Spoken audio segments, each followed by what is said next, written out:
He used to be the kind of man whose name alone opened every door in America. Mark Raines, the genius behind Raines Industries, a company that once promised to change the future with clean energy and advanced tech. They called him a visionary, an architect of tomorrow. But when I first lay eyes on him, he looked nothing like the billionaire splashed across Forbes covers. He looked like a ghost wrapped in a silk robe sitting in a glass fortress high in the Appalachians, staring out at fog that swallowed everything. His coffee sat cold. His body was only 45, but his face carried the weight of 70. And his heart was done fighting. He had all the paperwork filled out. Do not resuscitate, no surgery, no heroics. Just painkillers and silence. His assistant begged him to reconsider flew-in specialists from across the world, but Mark swatted them away like gnats. Every time someone said hope, he turned colder, sharper. Because to him, hope died the day his wife Evelyn vanished in a mountain plane crash. He buried her alone, refused a public service, and then buried himself in the same graveyard of grief. That was the man I was told to reach, only he didn't want saving. The morning I arrived, his estate looked less like a home and more like a mausoleum. Wind whipped my coat as I stepped out of the chopper, and the silence clung to the walls like mold. His assistant Robert whispered as if the house itself might shatter from noise. He'll dismiss you like the rest, he warned. I only shrugged. Then he'll have to do it to my face. Inside, I found Mark standing by a fireplace, a portrait of Evelyn laughing above him. He didn't turn when I entered. You're prettier than I told him to send, he muttered. I didn't even flinch. And you're older than your files suggest. Guess we're both disappointed. That got him to look at me. Cold eyes, sharp jaw, arrogance dripping from every angle. He waved lazily at a chair. Another white knight flown up the hill. I stayed on my feet. I'm not here for theatrics. Your heart is failing, and unless you allow intervention, you'll be dead in weeks. He smirked. Finally, someone speaking my language. Then why not go ahead and die, I asked. The air snapped between us. His smirk faltered just enough. That's a cold thing for a doctor to say. It's colder letting yourself rot alive because you're too afraid to fight, I shot back. That was the first crack. The first moment he actually looked at me like I wasn't just another pawn sent to fix him. And so I laid it out plain one day. I'd stay for one day, monitor his vitals, and if by sundown he still wanted to die, I'd leave without a word. He leaned forward, intrigued despite himself. And if I changed my mind, I held his gaze. Then you fight, and I fight with you. The next morning, I yanked the curtains open. He cursed at the light like a vampire. Get dressed, I ordered. He didn't move.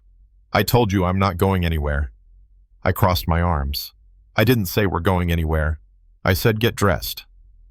He studied me, then slowly swung his legs over the bed.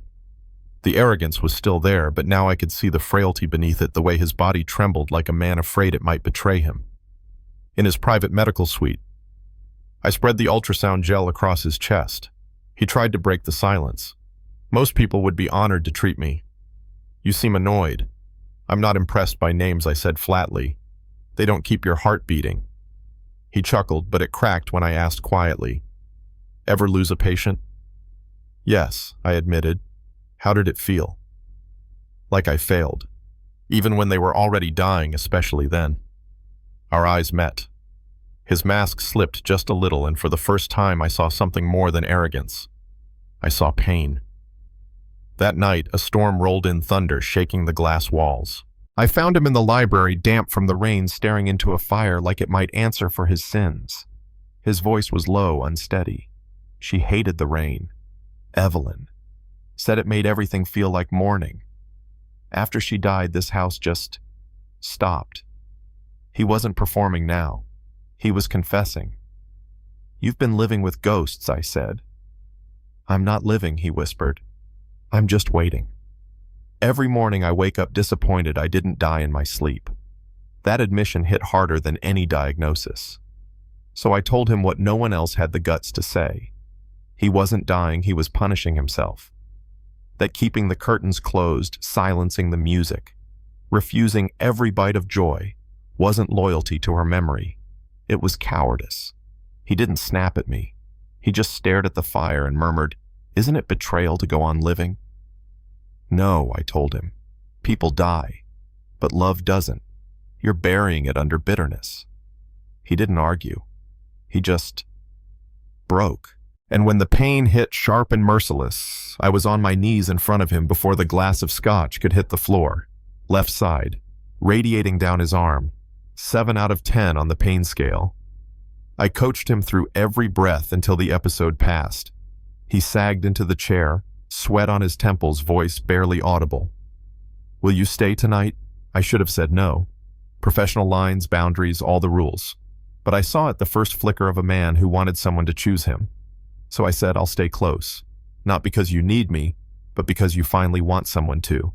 That was the pivot. The next day, he actually got dressed on his own. He ate breakfast. He even smiled once, small, quick, but real. Within a week, the house changed with him. Music played again. The conservatory filled with orchids. Staff no longer whispered like they were serving a funeral. Mark started walking the grounds slowly with a cane, but walking nonetheless. He even tried baking one night. Needed to measure something that obeys physics, he grumbled flour on his shirt. I teased, "Your heart's healing, not your ego." He actually laughed. But of course, happiness doesn't come free. One morning, headlines exploded. Billionaire secretly treated by rogue surgeon. Ethics violation or emotional entanglement.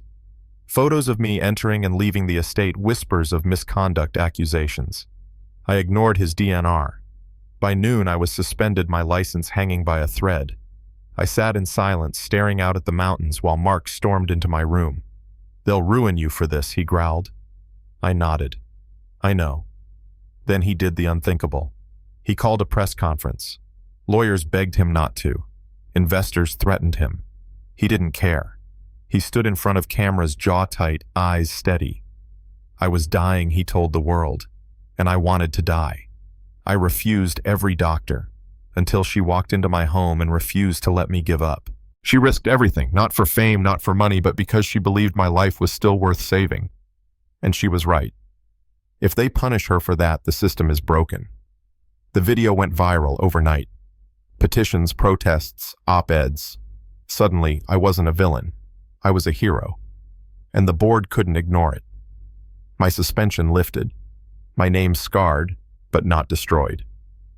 When I walked out of that hearing room, Mark was waiting in the hall. He didn't speak, just opened his arms. For the first time, I let myself fall into them. The surgery happened weeks later, a hand-picked team operating under my guidance. He survived. More than that, he lived. I watched him step out onto the balcony one morning, sunlight painting his face, and realized the ghost was gone. This was a man again. We didn't rush into marriage. We didn't need to.